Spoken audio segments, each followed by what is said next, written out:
Hello and welcome. This is Health and Wellbeing, and I am Lois Apasambu. Cancer is one of the world's leading causes of death, and its burden is growing. In 2021, the world crossed a sobering new threshold with an estimated 20 million people diagnosed with cancer and 10 million people dead. These numbers will continue to rise in the decades ahead. And yet, all cancers can be treated, and many can be prevented or even cured. Today on the program, we will be talking about chances of surviving cancer. Our guest today is a cancer survivor. He has survived acute myeloid leukemia twice in 10 years. Mr. David Ade Fadipe is a chartered management accountant and the founding director of Forward Drive Health Limited, a UK-based social enterprise company that promotes early diagnosis of blood cancers and raises awareness for blood and stem cell donations. You're welcome to the program, Mr. David. Thank you. And it's nice having you here. Thank you for having me. So, straight to the matter on ground, when people talk about cancer, the first thing that comes to mind is this person is dead. It's almost like a death sentence. The first thing people hear is like just counting your days to live. But you're here. Yeah. And you've survived twice. Tell us about your experience. Well, cancer experience is never easy. Cancer to me was alien to our system. You know, when I was diagnosed in 2005, I didn't believe that I could catch cancer. But my journey to being diagnosed started way before then. I was in Nigeria because, as you know, I'm based in the UK. Yeah. So I was in Nigeria on a business trip, and I developed a very high temperature, and then, of course, my friends who I was staying with then took me to the family doctor, and so it was really bad. I mean, I had very high fever, I was sweating, and, all sorts of things was happening to me. I thought it was malaria. I mean, obviously. Nigerians, we always think everything that's wrong with us is malaria. So I was treated. Then, getting back to the UK, I knew I had to get really examined. So, and they examined me for about a week and all of that. All of a sudden, I was told that I was diagnosed with what they called acute myeloid leukemia. Now, that was the first time I heard that word. Mm-hmm. So I told the doctor, what does that mean? He said, well, you've been diagnosed with cancer of the blood. Whoa, okay. Mm-hmm. So I looked at the doctor, I said, well, doctor, maybe you use glasses, you can't see me properly. And she said, what do you mean by that? Well, in case you can't see me, I'm a black man. Black people don't have cancer. And she was like, what? She just looked at me and she said, well, I don't know whether to cry or laugh, because that was funny, but it wasn't funny. Mm. And it was then I knew that we were all born with cancer cells in our system. Every person has cancer cells in their system. For many, it gets triggered. For others, it never gets triggered, despite some people smoke all their life, they never had cancer. Yeah. So, it depends on, so it was a terrible experience for me, it was shock to my system, but not only that, it was something alien to, I didn't understand what it was, I was scared, you're right, I was extremely scared because the word cancer itself, you think it's death. Very fearful. Yeah, it's death sentence, so I was really scared. And but the other thing I wanted to say, though, briefly, cancer is also, it's not the disease that kills. It's the fear of it. Like we say, when you hear cancer, oh gosh, that's yes. So yeah, it was a bad experience. But you're right, I'm here, and I survived it twice. First time 2005, and second time 2015, and in total I spent about 21 months in hospital. So, but I'm here because God has been good. Now let's talk about your treatment, the process so far. How was it? Well, again, like I said, the shock of being diagnosed with some disease that was alien to my system, I didn't know what to expect. So the good news is that, which is, which I pray will happen in this country someday. Good news is in the UK, you will be counseled, you'll be told about the program of your treatment and all of that. So I knew, after about a week that I was there, I knew what the program was going to entail. It was simply administration of chemotherapy over a period of time. It's called courses then. One course used to last about 6 weeks, because the chemo is administered for about 10 days, and then you become completely immunous or neutropenic. That's the word they use. That means you have no immunity at all. So I wanted to say, break that down for the layman. That means you have no immunity at all. That means that because chemotherapy is meant to kill both the living and the dead cells. So, I mean, something that is so aggressive, it needed to be killed. So, by the time this chemo is administered over a period of time, then you become really, lifeless, kind of. I was shrinking. I became very, very dark. And I was, I couldn't recognize myself, after. But anyway, so after each cycle of chemo, you have to go home for a rest for a week. And then, so the 4 courses lasted me about 9 months. That was the first time. Yeah. So the second time, I had to just go through 3 courses of chemo. Again, lasted about 6 months. And then I had to have stem cell transplants. That's another journey. Yeah, that's another subject altogether. Because, one thing, just like we said, when people hear cancer, it's almost like a death sentence. Yeah. But for you to survive it, there must have been factors that contributed to you being able to survive cancer. Right. What were those factors for you? Well, those factors, I mean, like I said, first of all, when I was diagnosed, it was a journey of fear, anxiety. But then again, it came to a point you have to admit, okay, this is where I am. It's here.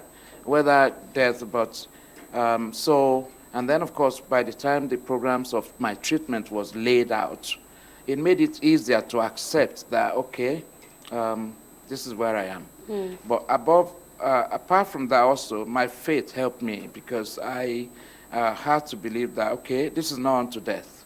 I have to survive it. And, of course, even if I was a Christian all my life, but then again, I became even a bigger Christian in hospital, because you're always looking for the word too. So the factors that contributed to me surviving was, first of all, like I said, change in attitude, turning the negatives of that disease into positive mindset for me. That was crucial. You need to bring yourself into a place where you're thinking, well, this is where I am, something you cannot change, then you live with it. I knew I couldn't change the fact that I've been diagnosed with this disease. And so I have to accept it, and then, created a positive mindset within me to say, I can survive this. And of course, in my effort to look for answers, when I was reading the Bible so well, so I read in John 11:4, which says, it's not unto death. I mean, that's for those who don't know that's just the story of when Lazarus was about to die, was dead. And so positive mindset, accepting my situation, and of course dealing with it. And of course the most important thing is also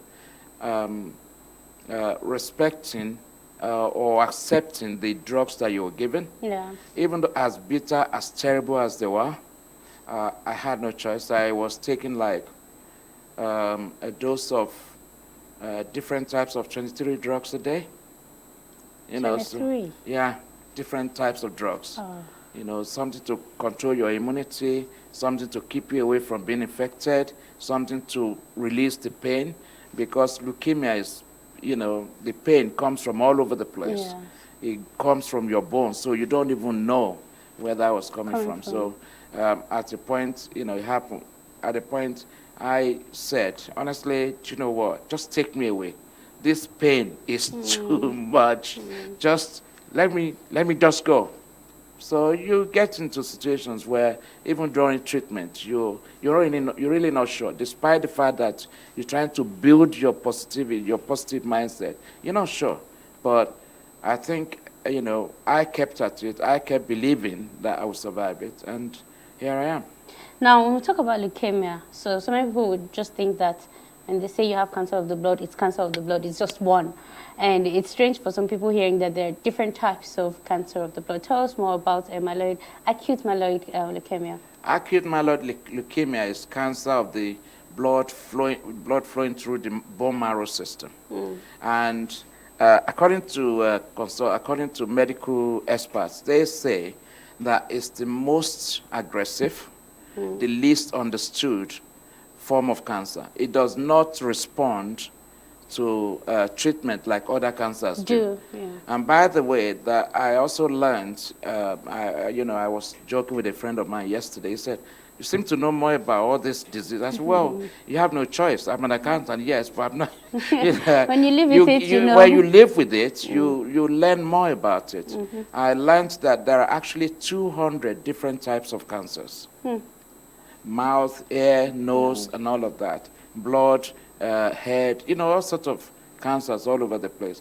But people are more used to the common ones: breast cancer, colon cancer, bowel cancer. People are not even used to leukemia.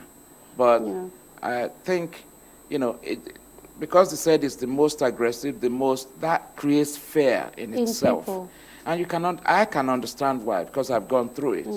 The pain that comes with leukemia is just undescribable. It's atrocious. It's just from all over the place. So you can't say, "Oh, I'm having pain in my arm." You just don't know. You just know that the pain is all over the place. So, which is why I had no choice but to take every drug that was given to me, hoping one of them will work and release me of the pain. Yeah. So leukemia is a very deadly disease. But thank God for one thing, though.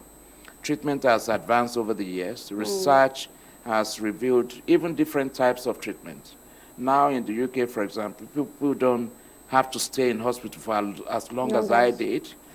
Some people are treated from home. They just go and get the chemo, and so it's getting better. No, so there was something you said earlier. Excuse me. There's something you said earlier, and it makes me wonder. All of us have cancerous cells. Well, that's what I was told. Yeah. So if all of us have cancerous cells, what are those things that trigger our cancerous cells? Because like you said, some people smoke all their lives and never get cancer.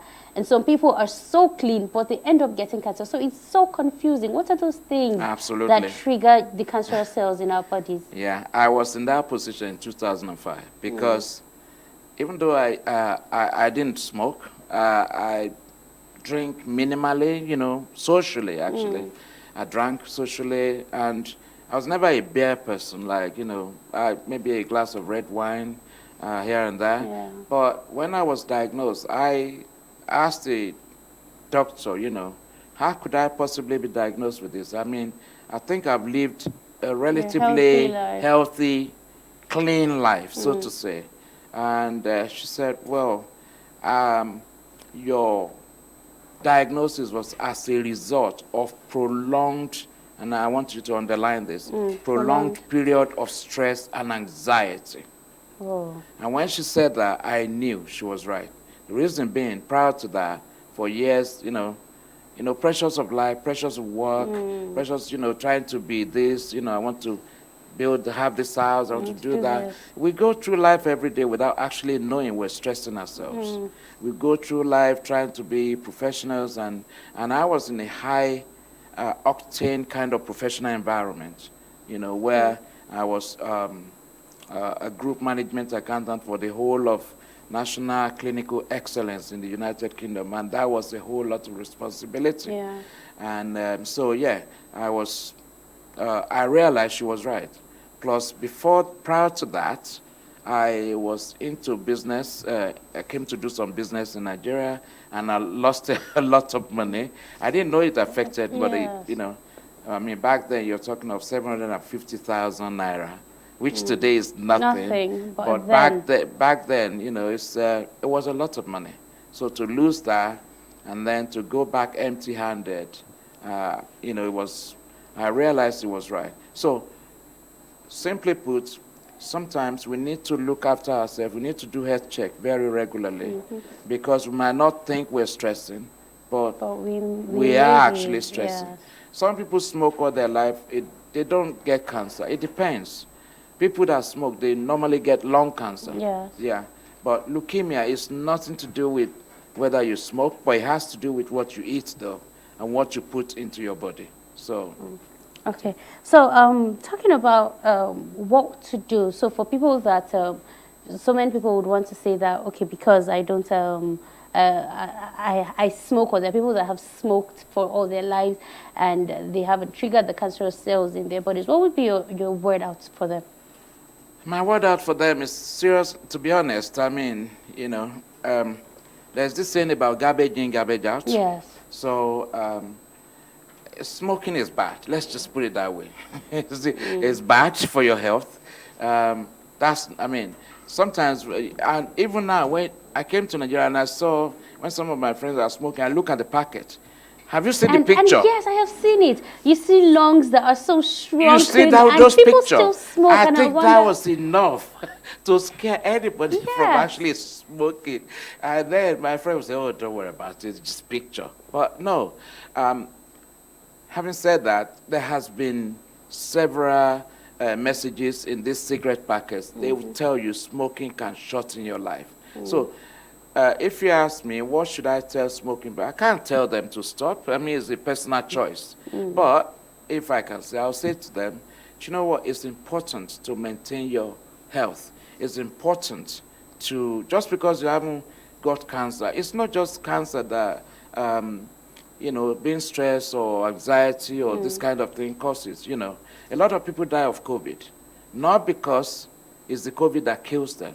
It's the underlying problems they've had before.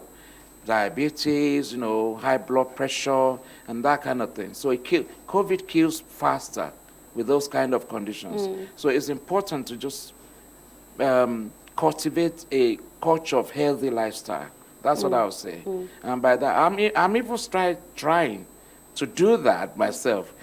It can be a struggle sometimes. Yes. To say, I can't eat my pounded yam, having come from it, because there's a lot of carbohydrates.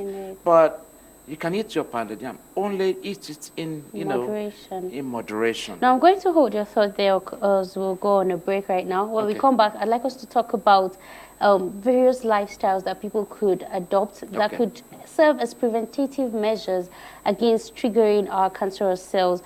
But we're going to go on a short break right now. When we return, our discussion will continue. Please do stay with us. Following the sudden outbreak of cholera in some parts of the Federal Capital Territory, significant number of cases have been tested positive for cholera. The Health and Human Services Secretariat has intensified surveillance in the affected communities around the area council. Therefore, residents are requested to report any case of diarrhea to the nearest health facility or the Department of Public Health on the following numbers: Dr. Sadiq Abdurrahman, 0803-705-1784, or Dr. Doris John, 0803-315-6560. Ensure that the water used for domestic purpose is clean, boiled and filtered. Start ORS immediately you have diarrhea. Ensure that all food is properly cleaned and well cooked before consumption. Ensure that fecal waste are hygienically disposed of. Do not defecate in the open or into streams. Houses with surface wells should make sure they are covered all the time. Public Health Department, FCT Health and Human Services Secretariat. Announcer. Welcome back, and thank you for staying with us. This is Health and Wellbeing if you're just joining us. And I've been here with Mr. David Ade Fadipe, and we've been talking about his experience surviving leukemia. And before we went on the break, I said we're going to talk about lifestyles that people could adopt that would serve as preventative measures against triggering our cancerous cells. So we started talking about not eating pounded yam, and then smoking and that. But I'd like you to, let's talk from your experience. What are the things that you have to do? You're in remission right now. Yes. I'm fully cleared. Okay, fully cleared. Yes. That's great. That's fully great. Cleared. So what are you doing? Let's even take it back a little bit. You had, you were in remission and then went back again before you're now cleared. Yes. At those times, or the years where you were in remission before you went back, what happened at those times? Well, after the first cancer treatment in 2005, I left hospital in 2006, Usually you'll be given like a couple of years in remission, but I was not signed off until 2013 because of other things. In those intervening period, you'll be surprised that I went back to being stressed. I went back to high octane environment. I went back to doing what I was doing. I came to Nigeria and then I started a consultancy company, consulting for Lagos, Rivers, Ogun State, and in taxes. So, which was a very, very, very kind of stressful, hectic stuff. You have to travel around the state to do company audits. So, I didn't really maintain that healthy lifestyle I should have maintained. So, but when I was diagnosed again in 2015 for a relapse, and I was told then that it was more aggressive than the first one, which was even more. But funny enough, I wasn't even scared. I thought if I survive that one, I'm going to survive this one. Yes. Even though up until that, I never had anybody, even up until now, I've never had anybody survive leukemia twice. I feel I'm the only living testimony I know. But if you know any other person, please, I would like to get in touch with them. Even if there are, there would be very few. Because just like you said, the reason why people target a death sentence is because there are lots of people that die from it. That's right, yeah. So in terms of healthy lifestyle, after I was, I left hospital 2016, then since then I've been fully cleared in 2018. And since then since I was in hospital, I started cancer advocacy because I realized that there were lots of people in the hospital who were going through the same treatment. So I had to go around, sharing my testimony with them, telling them that I was in the same situation where they were. And that's because the consultant asked me to do that. They said, well, you are one of our model patients, so please talk to other patients. So I was able to encourage a lot of people, a lot of patients in that regard. And then I also, but talking about healthy lifestyle, first of all, is what you eat is important. I say, there's something I say to myself, say I do to healthy lifestyle. And that means that you do exercise as best as you can. Don't overdo it. I mean, I climbed your hill this morning. That was enough exercise for me for a week. But yeah, don't overdo it. But what you eat plenty of vegetables. It doesn't make you don't become a veggie, but plenty of vegetables, fruits, and all of that. There's this thing they say, 5 fruits a day. You know about that? Yes. You eat 5 fruits a day. It's so important. I eat a lot of fruits now. I love watermelon. Since I've been in Nigeria, I must have had, I can't remember, So it's important to just eat normal, but eat healthy. That's so important. It's like you eat healthy for less, instead of going and all this amala and all this goat meat and whatever. It's not bad. Do it in moderation. The other thing is that when I talk about physical exercise, people think they have to go to the gym. No, you don't. Actually, home chores, like, washing plates, I do a lot of that myself. People look at me and sorry, sir, we don't, no. It's good exercise for me. And I know that if men hear this in Nigeria, they'll probably think, who's this? Where does it come from? I don't need a house. They'll say the UK lifestyle has influenced you. Yeah, I don't need, I don't need a house girl to clean my house. I do have somebody come to clean twice a week, but then again, I love my cleaner environment is also crucial. You don't want things here and there. You want to live clean. You want to make sure that your environment is healthy. So those are the things that you have to do to maintain healthy lifestyle. But like I said, what you eat is so what you put into your body. And on top of that, also try and rest, relax when you have to, sleep if you have to. Don't consistently being on your laptop, on work, or this or that. It doesn't help. So that's what I'm doing. Now let's talk about advocacy for cancer. You started talking about, you said you started in the hospital. Yes. That was because the consultants asked you to. Yes. And it seems like it has grown to almost like a full-blown organization. It's gone full-blown. It's gone full-blown because although I'm still an accountant, I still do accounting work here and there, because I also have an accounting practice in the UK. But I'm focusing more now on my cancer advocacy, because when I was in the hospital, one thing I find really disappointing was a lot of people, black and ethnic minority, died needlessly because there were no bone marrow, there were no cell donors, or if somebody needs like stem cell transplant, like I did, if you don't have a family member that has a cell that matches yours, then there's nothing on the bone marrow register, in the public register, where you can go to. So when I saw that and I saw people died, my friends, when you are being treated for cancer, you become friends with unlikely people, because you meet each other at lunch, and then in the evening, somebody you were having lunch with is gone to ICU, and then by 7 o'clock, the person was gone. So it became very difficult. So I decided that, okay, then I volunteered to serve as health awareness for Cancer Research UK from 2016 to 2018. What that means is we go out and we tell people about, healthy lifestyle, what they're supposed to eat, donating blood. People actually think donating blood or cells are difficult things. They're not. They're not going to kill you. It's just a question of, somebody shook into you to take some blood off of you, which can save people, can save other people. But it doesn't mean anything to you. So in my case, I'm grateful my brother is I have one brother, one sister. It's my brother that matches and he's the one that gave me his cell. And, thank God for him. I'm still here and I'm healthy. So the cancer advocacy is, I've registered a company now, Forward Drive Health UK Limited. It's not just to operate it's even more to operate in Nigeria. By the grace of God, we're hoping to start a bone marrow register.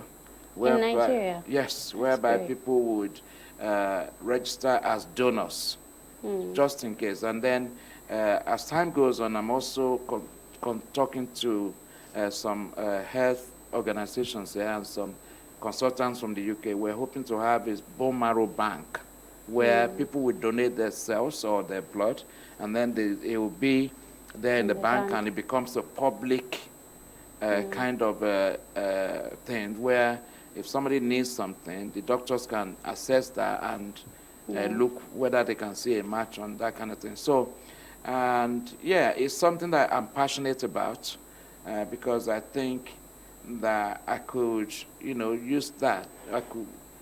Whatever I can do to offer help to those in need. It's also important when people are in hospital going through cancer, they're suffering, but you know who suffers the most? Their families.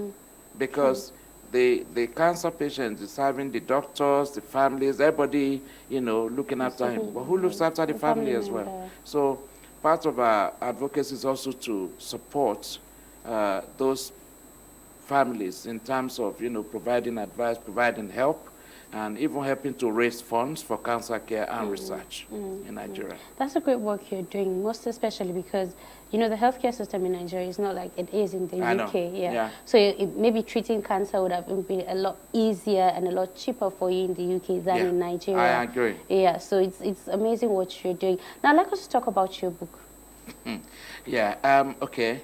My book is, like as I mentioned before, the title is Not Unto Death. It's like I have a copy here, actually. Great. Which I've brought for you to give thank to you. you. So it's got Not Unto Death, and it's basically all my experience put into one. It's 135 pages, and I think, how many chapters? It's about 18 chapters.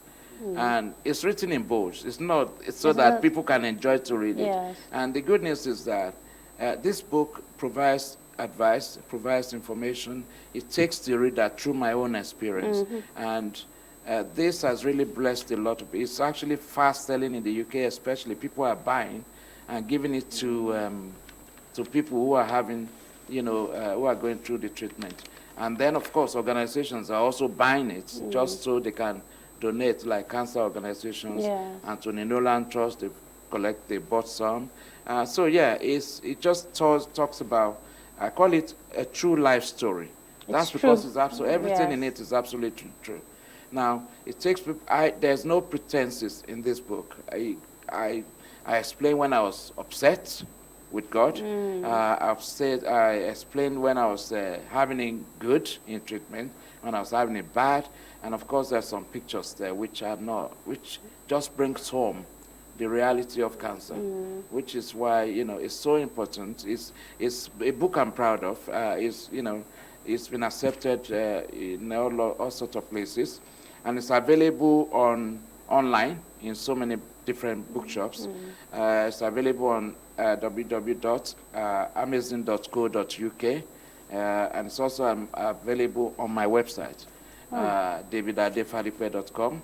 It's amazing on other online bookshops. So if you type in "Not Unto Death," it will show you where you can get a copy.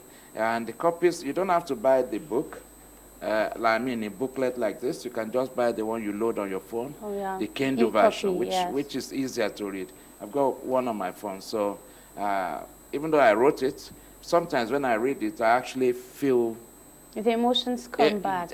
Exactly, I feel so emotional about it, and so I read it when I need to reflect on certain things to help me also in the cancer advocacy program. So this is for you. Thank you very much. Lois. I'm so grateful. Thank you. This would be okay. I'll read it, and then I know a few people that have cancer, and I'll read. I have a friend that actually has cancer of the breast, so I think if I read this, I'll be able to relate more with what she's going through. Yes, and if possible, even give her to have a read of it. But before we end up on the program, I really want us to talk about stem cell transplant. Right. How does that work? Okay. How that works is chemotherapy can go as far in terms of treating leukemia. I don't really know about other cancers, but I think it's leukemia that is most, well, there are three different types of blood cancers. There's lymphoma, there's myeloma, and there's leukemia. Leukemia is still the most aggressive of the three.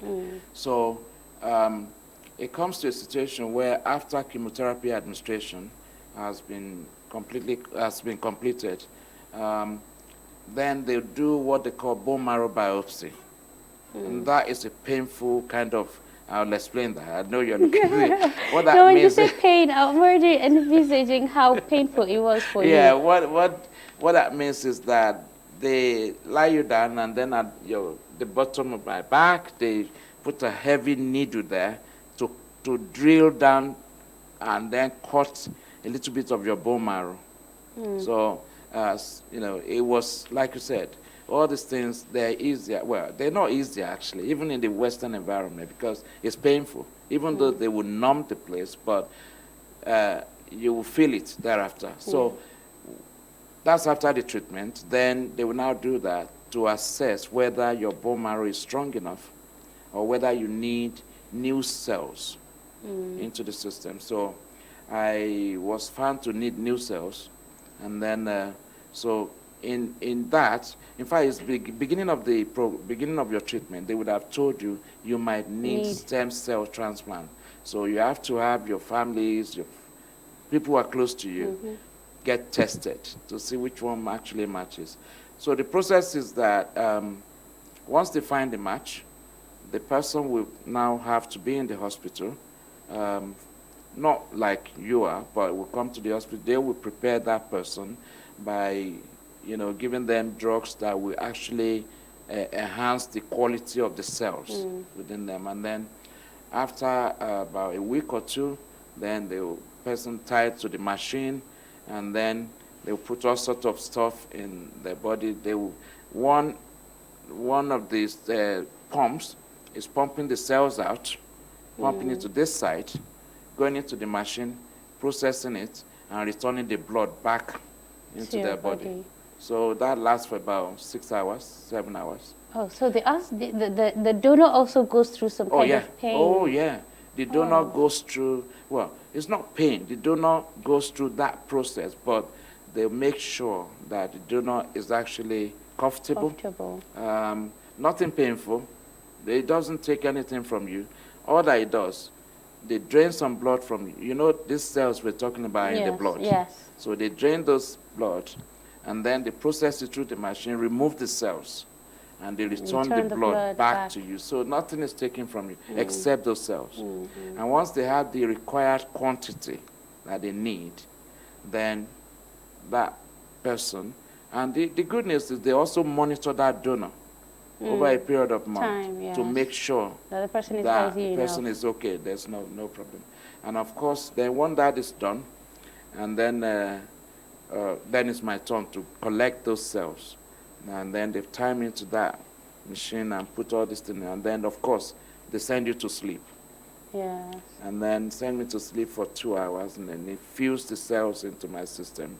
Now, it's the grace of God, because some of those cells, sometimes it doesn't work. Your body may reject it, which is what is called graft versus host disease. The graft is the cells. The host is your body. So your host can refuse it and say, no, I don't like the cells. So again, that's another delicate environment, delicate situation. So even when the cell are being infused into your system, you pray that it works. That it works.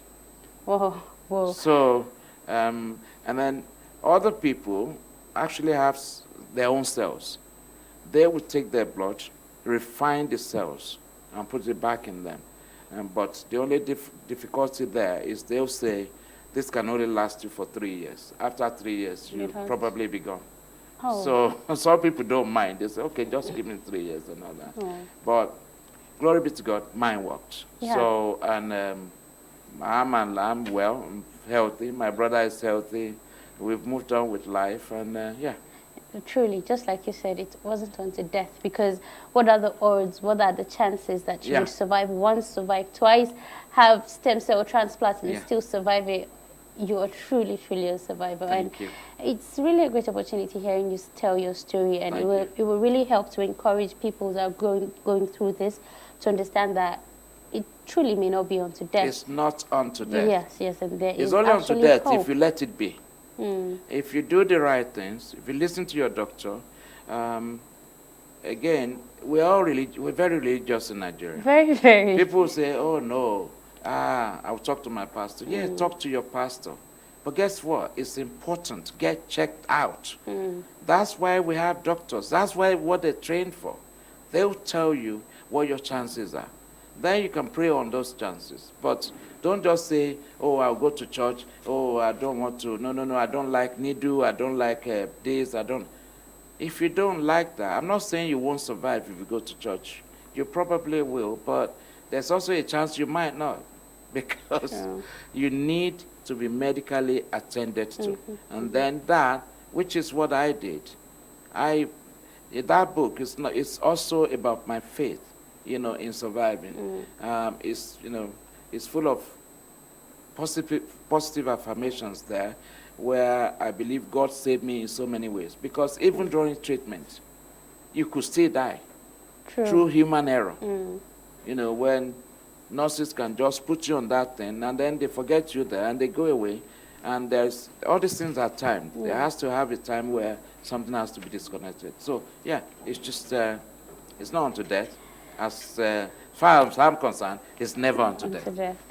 Thank you very much, Mr. Fadipe, for taking our time to be here with us on the program. We sincerely appreciate your presence. And I hope that your story actually gives hope to people that are going through this. Thank you very much. Thank you very much. Thank you for having me. Thank you. Well, cancer prevention is a deliberate action you have to take as an individual, and this will include maintaining a healthy lifestyle, avoiding exposure to known cancer-causing substances, and taking medicines or vaccines that can prevent cancer from developing. Well, that's the size of our package today. Keep it a date with us, same time next week. I am Lois Appasambu. Do stay safe.